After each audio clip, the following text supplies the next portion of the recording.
제가 이 차를 구매할 당시에 제 와이프가 그랬거든요. 무슨 허영심에 빠져서 이렇게 비싼 수입차를 타냐 이 주제에. 와이프 설득하는 게 가장 어려웠고요. 근데 전시장에 가서 실물을 보고 시승을 한번 하니까 왜 사냐는 말이 싹 들어갔더라고요. I finally learned how to let go. I don't even feel the echo of your touch. I've never been so in control. Only love I need is mine. But wasn't it easy to believe I would be broken forever? Thought I would never see the light. You didn't need me, so I went looking for somebody better. Thought I'd be sadder, but I'm fine. Washing my tears away. 안녕하세요, 서오토반입니다. 오늘은 BMW 530D 차주 인터뷰를 시작하겠습니다. 자, 그리고 오늘 안내사항이 하나 있습니다. 저희가 차주 인터뷰 접수를 원래 카톡으로 받았었어요. 차주님도 아시죠? 네. 저희가 이제 서오토반 몰이라는 걸 오픈을 하면서 종합 커뮤니티 식으로 거기서 차주 인터뷰 접수도 받고 저희 굿즈도 판매하고 그러고 있는데, 요번 가을에 장마가 좀 다시 올 수도 있다고 이런 얘기를 들어서 저희가 가을 장마 패키지로 상품을 하나 준비를 했는데, 이벤트가로 조금 할인하고 있으니까 혹시 필요하신 분들 들어와서 구매해보시면 좋을 것 같습니다. 안녕하십니까. 저는 경기도 평택에 거주하고 있는 40대 두 아이 아빠 오상디 차주입니다. 이 차량은요, G바디 530D 후륜 모델이고요. 엔진은 6기통 디젤 3000cc 엔진이고요. 265마력, 토크는 63.3 정도 됩니다. 타보시니까 어떤가요? 지금 타고 있는 차가 산타페 차량인데 한 202마력 정도 된다라고 알고 있는데, 지금 한 65마력 차인데 체감상으로는 한 130마력 정도 차이가 나는 것 같습니다. 그게 BMW의 매력이지 않을까 싶은데요. 네, 60대 토크 차량은 처음 타봐서 깜짝깜짝 가끔씩 놀라고 있습니다. 차주님께서 직접 운전하다가 놀랄 때도 있어요. 예, 그렇습니다. 그럼 이 차량 탄지는 얼마나 됐나요? 올해 1월 17일 날 BMW 인증 중고차로 구매를 했고요. 7개월가량 운행을 했고, 집이 부산이라서 장거리 운전이 많다 보니까 23,000km 정도 지금 주행했습니다. 7개월 동안요? 예, 7개월 동안 23,000km 주행했습니다. 아까 평택에 사신다고 하셨는데 예. 부산에 왔다 갔다 하시는 거예요? 그렇습니다. 350km 정도 됩니다. 주말마다? 예, 그렇습니다. 아마 이 상태면은 1년에 거의 4만 킬로 가까이 타시지 않을까? 예, 저도 그렇게 계산을 해봤는데, 초반에는 이제 제가 주행을 많이 한 편이었는데, 네. 지금은 기차를 좀 많이 이용하는 편입니다. 예. 탁월한 선택이십니다. 유지비적인 측면에서 돈이 많이 나가기 때문에. 예. 알겠습니다. 그러면 이 차량 금액 얘기 시작해 볼게요. 제가 구매했을 당시에 일반적인 엔카나 이런 거 봤을 때는 4천만원 후반 정도 형성되어 있었는데, 이 차는 2019년 3월 등록이라서 제가 구매할 당시에는 워런티가 남아있는 상황이었고요. 돈을 좀 더 주더라도 확실한 차량을 구매를 하고 싶어서 5천만원 들었고, 취등록세가 350만원 정도 해서 5,350만원 정도 든 것 같습니다. 그러면 구매는 어떤 방법으로 하셨나요? 작년 말에 이직을 해서 퇴직금이 좀 나와가지고요. 네. 저에게 주는 선물로 일시불로 하려고 했는데, 금액이 약간 좀 부족하다 보니까 대출을 해야 되는데, 이직한 지 얼마 안 돼서 대출이 안 나오더라고요. 네. 그래서 파이낸셜을 조금 쓰고 해서 진행을 했고, 지금은 완납을 했는데 또 이게 100% 완납이 안 돼서 10,000원을 남겨놓고, 10,000원을 남겨놓고. 10,000원을 남겨놨더라고요. 그래서 몇백 원씩 그렇게 한 달에 나가고 있습니다. 아, 그래요? 예. 그럼 보험료는 얼마 나오나요? 보험 가입한 지 12년 무사고로 해서 네. 저 혼자 1인 지정으로 해서 98만원. 자차 포함이요? 예. 확실히 경력이 좋으시니까 보험료는 맞습니다. 저렴하게 나오네요. 그러면 연비는 어떻게 나올까요? 공인연비가 13.5km로 알고 있는데, 고속에서는 정속 주행했을 때 20km를 훌쩍 넘고요. 시내 주행했을 때도 14km 정도는 나오는 것 같습니다. 시내에서 14요? 제가 지금 있는 지역이 그렇게 차가 막히는 도심지는 아니라서 아마 서울이나 부산 이런 도심지에 운행을 많이 하시는 분들은 조금 더 낮게 나올 수도 있을 것 같은데, 그래도 한 13km 정도 나올 것 같습니다. 그럼 복합으로 봤을 때 한 16, 17 보면 될까요? 15km, 16km 정도 되는 것 같습니다. 확실히 디젤 차량이라 연비도 좋은 것 같습니다. 네. 이거 장점이었죠? 예, 장점 중에 하나였습니다. 알겠습니다. 그러면 장점 이야기로 넘어가 보겠습니다. 제가 생각하는 첫 번째 장점은 엔진입니다. 왜냐면 보통 정숙한 차량을 원하시는 분들은 가솔린 차량을 구매를 하시는데, 이 차량은 디젤 엔진인데 6기통이다 보니까 회전 질감이라든지 진동 소음 면에서 일반적인 4기통 디젤 엔진보다는 훨씬 유리한 면이 있고요. 차에 대해서 잘 모르시는 분들이 타셨을 때, 정차에 있을 때나 출발할 때 이게 디젤 차량인지 모르는 분도 간혹 계시고요. 정숙성, 그 다음에 힘, 가장 이 차의 장점인 것 같습니다. 차주님이 그래서 50D를 타고 예. 싶어진다고 말씀하신 거군요. 차 구매한 날에 고속도로 주행할 일이 있어서 고속도로를 주행을 했는데, 제일 처음 든 생각이 약간 아쉽다. 너무 조용하고 너무 안정적으로 나가다 보니까 재미가 없다라고 해야 되나라는 생각이 가장을 좀 보태서 그렇게 들 정도로 출계 차량에 대한 궁금증이 커졌습니다. 이 6기통을 타면서 50D는 어떨까라는 생각이 든 그렇습니다. 거죠. 예. 그러면 또 장점 어떤 거 있을까요? 두 번째 장점은 승차감이라고 볼 수 있을 것 같습니다. 단단한 승차감이라고 항상 유튜브나 매체에 보면 얘기를 하시는데 단단한 승차감이란 게 도저히 뭔지 제가 몰랐거든요. 제가 타보니까 딱딱하지도 않고 네. 그렇다고 헐렁거린다는 표현을 좀 써도 될런지 모르겠는데 딱 그 중간에 있는 것 같습니다. 이 차량 같은 경우에는 어댑티브 서스펜션이 들어가 있어서 에코프로, 컴포트, 스포츠, 그 다음에 어댑티브 모드 이렇게 네 가지 모드가 있고요. 서스펜션만 봤을 때는 에코프로와 컴포트는 큰 차이가 없는 것 같고 스포츠는 엔진 반응이라든지 네. 서스펜션이라든지 확실히 차이가 있고요. 어댑티브 모드는 주행 환경에 따라서 자동으로 조절해주는 네. 그런 기능으로 알고 있습니다. 제가 초반에 잘 모를 때 이제 어댑티브 모드로 고속도로 이제 주행을 많이 했었는데 허리가 엄청 아프더라고요. 이게 왜 아플까? 이게 시트가 나한테 안 맞나라는 생각을 되게 많이 하고 카페에도 물어보고 했는데 이게 제가 볼 때는 어댑티브 모드 때문에 그런 것 같습니다. 이게 굉장히 딱딱해지다 보니까 무리가 좀 많이 가는 것 같고요. 그래서 지금은 컴포트 모드로 다니는데 누가 그러더라고요. 적응이 되면 정말 최고의 시트다. 지금 저는 적응을 해서 화장실 가는 경우 아니면 한 번에 평택에서 부산에 갈 때도 있습니다. 350km로. 예, 그렇습니다. 그리고 제가 3주 전에 코로나에 걸렸었는데 네. 합병증으로 엉덩이 쪽에 수술을 좀 했는데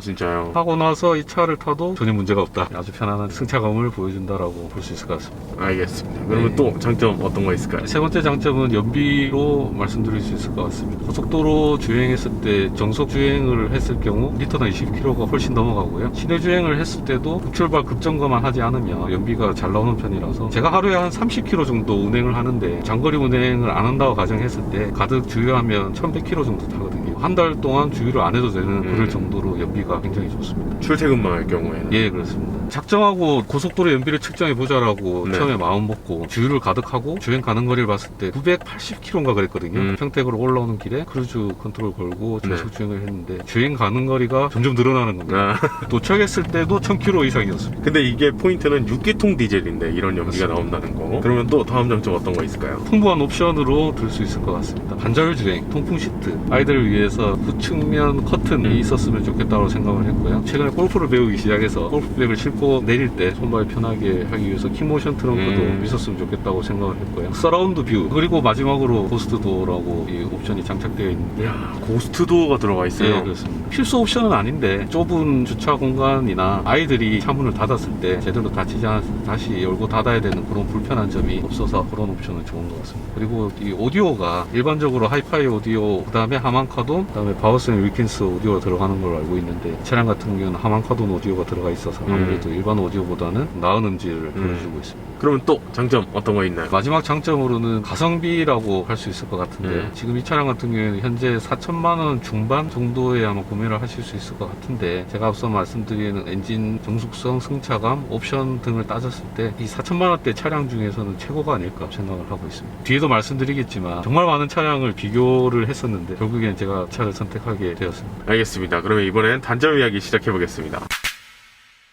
7개월 정도 됐는데 단점이라고 볼 만한 거는 크게 없을 것 같습니다. 그 대신에 아쉬운 점을 좀 말씀을 드리고 싶은데요. 네. 첫 번째는 디젤 엔진이라는 최근에 환영을 받지 못하는 엔진이고 노후됐을 때 아무래도 정비 비용이 가솔린에 비해서는 높기 때문에 그런 게 좀 아쉬운 점으로 단점으로 말씀드리고 싶습니다. 디젤이기 때문에 아쉬운 건 어쩔 수 없다. 그러면 네. 또 아쉬운 거 어떤 거 있을까요? 유지 비용이라고 들 수 있을 것 같습니다. 유지 비용이요? 예, 제가 모든 걸 알고 차량을 선택을 해서 굳이 꼽자면 네. 아쉬운 점을 말씀을 드리는 건데 아무래도 엔진 오일 교환한다고 했을 때 4기통보다는 엔진 오일 양도 좀 더 많을 것이고 수입차이기 때문에 보증 기간이 만료됐을 때 정비 비용 같은 것들 이거는 뭐 디젤 엔진이라서 그런 것보다는 수입차의 특성인 것 같습니다. 지금까지 계속 국산차만 타셨었나요? 예, 그렇습니다. 수입차는 처음입니다. 그러면 상대적으로 유지 비용이 많이 든다고 느낄 수밖에 없죠. 예, 현재까지는 엔진 오일만 교환했기 때문에 그런 건 없는데 향후에 그렇게 될 거라고 예상을 하고 뭐 차량을 구매를 했기 때문에 근데 차주님께서 이 차량을 많이 타시잖아요. 그래서 더 그럴 것 같습니다. 예, 그렇습니다. 그러면 또 단점, 아쉬운 거 어떤 거 있나요? 이거는 단점이라고 봐야 될 것 같은데요. 실내 크기를 좀 꼽고 싶습니다. 제가 생각할 때 독일 또는 유럽 사람들이 우리나라 사람보다는 그래도 평균적으로 키도 크고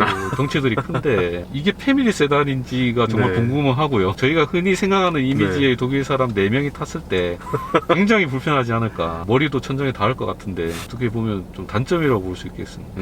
트렁크 공간은 어떻게 보시나요? 골프백이 가로로 넣으려면 넣을 수 있는데 많이 구겨지고요. 대각선으로 비스듬히 해서 3개에서 4개까지는 들어간다고 제가 유튜브에서 봤는데 트렁크 특성 때문에 그런 것 같습니다. 네. 깊이로 좀 깊게 파져 있어서 작은 짐들을 차곡차곡 넣는다면 굉장히 많은 짐을 수납을 할 수는 있습니다. 트렁크 공간은 그래도 그렇게 협소한 것 같지는 않다. 그러면 또 단점 아쉬운 거 어떤 거 있나요? 오디오를 꼽고 싶습니다. 아까 오디오 괜찮다고 예, 하셨는데요? 이것은 제가 볼 때는 장점이자 단점인 것 같습니다. 왜냐면 흔히 이제 하만카돈이라는 브랜드 이미지가 최고급은 아니지만 어느 정도 고급 브랜드로 보통의 사람들이 인식을 하고 있는데 처음에 소리가 되게 많이 뭉개지더라고요. 네. 그래서 보니까 로직 7이라는 그런 기능이 있어서 그걸 네. 꺼보니까 조금 좋아지긴 했는데 일반적으로 생각하시는 고급 오디오의 음질은 기대하시지 않는 게 좋을 것 같습니다.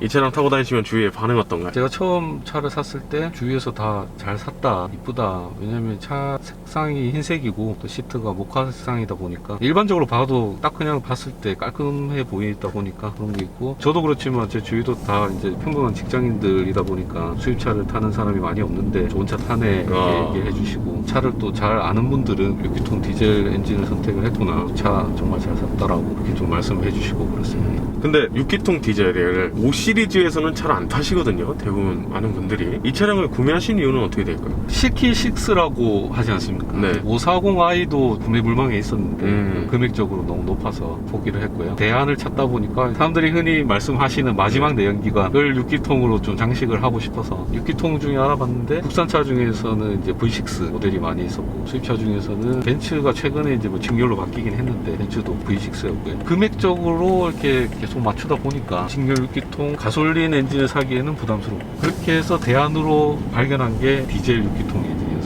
그러면 이 차량 구매하기 전에 비교했던 차량들 어떤 차량이 있었나요? 4천만 원에서 5천만 원대 차량 거의 다 본 것 같습니다. 국산차 수입차를 막론하고 처음 시작은 F바디 330i였고요. 반자율 주행이 없다 보니까 또 반자율 주행이 있는 걸로 보다 보니까 국산차 뭐 그랜저 IG나 K7 프리미어나 중고차 위주로 봤었거든요. 네. 보다 보니까 아우디 A6나 폭스바겐 파사트, 아테온 정말 많은 차를 봤는데 제가 아까 말씀드렸던 옵션들 중에 필수로 있어야 되겠다는 반자율이라든지 통풍이라든지 부축면 커튼이라든지 이런 외관적인 면이나 이런 것들 모든 걸 진짜 충족시키는 차가 바로 이 차였고요. 제가 작년에 제주도 가족여행 갔을 때 3박 4일 정도 저희 형의 도움으로 좀 저렴하게 520i를 렌트해서 운행을 했었는데 아마 그때 제가 그 차를 안 탔다면 BMW를 안 샀을 수도 있습니다. 근데 그게 큰 기억이- 계기가 됐구나. 기억이 너무 커가지고요. BMW를 선택하게 되었습니다. 이 BMW는 타보는 순간 반할 수밖에 없습니다. 정말 조용하고 잘 나가고 잘 쏘고 잘 돌고 이런 차가 있나 싶습니다. 그러면 이 차량 타시다가 후회하신 적 있나요? 후회한 적은 없고요. 고출력 차량에 대한 궁금증과 아쉬움 이런 것들이 공존하는 것 같습니다. 6기통을 원해서 30D를 샀는데 막상 타보니까 30D도 아쉬운 거죠. 이게 왜냐면 낮은 출력도 아니고 그쵸. 토크가 높은 편에 속하는데 고속도로에 갔을 때 너무 안정적으로 나가다 보니까 체감이 조금 덜 되는 그런 느낌이 좀 있거든요. 300마력 이상의 차량은 도대체 어떤 느낌일까 라는 게 정말 궁금하고요. 굳이 고점의 아쉬운 점은 그 점으로 좀 꼽을 수 있을 것 같습니다. 그 외에는 타면 탈수록 정말 감탄을 하게 되는 그런 차인 것 같습니다. 나중에 50D로 다시 뵙겠습니다. 아, 예. 그렇게 될 수도 있을 것 같습니다. 자, 그러면 또 다른 질문 드려보겠습니다. 네. 이 차량을 추천하면 추천한 이유와 아닌 이유, 참고해야 될 점 어떤 거 있을까요? 저는 이 차량을 적극 추천하고 싶습니다. 보통 정숙성을 원하면 가솔린, 연비적인 측면을 생각하면 디젤을 선택을 하시는데 이 차량은 두 마리 토끼를 모두 잡은 그런 차량이기 때문에 개인적인 기준으로는 적극 추천을 드리는 바이고요. 제가 이 차를 구매할 당시에 제 와이프가 그랬거든요. 무슨 허영심에 빠져서 이렇게 비싼 수입차를 타냐 니 주제에 그런 식으로 얘기를 응답반 진단반 이렇게 했었는데 인생 80으로 본다면 저는 이제 전반전 끝내고 후반전에 돌입을 했지 않습니까? 그러다 보니까 최근에 이직도 했고 저한테 좀 선물을 또 좀 주고 싶어서 구매를 하게 되는데 와이프 설득하는 게 가장 어려웠고요. 근데 전시장에 가서 실물을 보고 시승을 한번 하니까 왜 사냐는 말이 싹 들어갔더라고요. 그래서 저 같은 만약에 유부남 분이 계시면 굳이 이 차가 아니더라도 시승을 한번 해보시는 걸 적극 추천합니다. 태워버려라. 예, 그렇죠. 알겠습니다. 그러면 이 차량 마지막 총평 부탁드릴게요. 이 차량은 수트를 깔끔하게 차려입은 운동선수 같습니다. 겉으로 보기에는 매끈하고 단정한 그런 외관인데 밟아보면 정말 강한 힘을 가지고 있기 때문에 그런 생각이 들고요. 여러분들이 흔하게 매체나 유튜브나 이런 데서 접하시는 BMW 이미지 있지 않습니까? 그런 이미지가 딱 들어맞는다고 생각을 하시면 될 것 같고요. 7개월째 운행을 하고 있지만 타면 탈수록 감탄을 하게 되는 그런 차량인 것 같습니다. 개인마다 요구하는 사항 차량들이 많이 있을 텐데 웬만한 그런 니즈는 다 충족을 시킬 수 있을 것 같다라는 생각이 들고 있습니다. 알겠습니다. 자, 그러면 마지막으로 특별히 하실 말씀 있나요? 네, 오늘 준비를 한다고는 했는데 많이 버벅거린 것 같아서 죄송하고요. 제가 이렇게 촬영하는 건 처음이라서 아하. 굉장히 많이 긴장이 됐고 부산에서 고생하는 우리 와이프 사랑한다고 그렇게 좀 전해주고 싶습니다. 조금만 더 고생하자. 너무 멋집니다. 이래서 결혼하나 봐요. 예, 나중에 또 말씀을 주말 부부 한다고 되게 고생을 많이 해서 항상 좀 미안한 마음이 있습니다. 이렇게 또 훈훈하게 마무리해 주시니까 오늘 하루가 정말 따뜻한 하루가 될 것 같습니다. 감사합니다.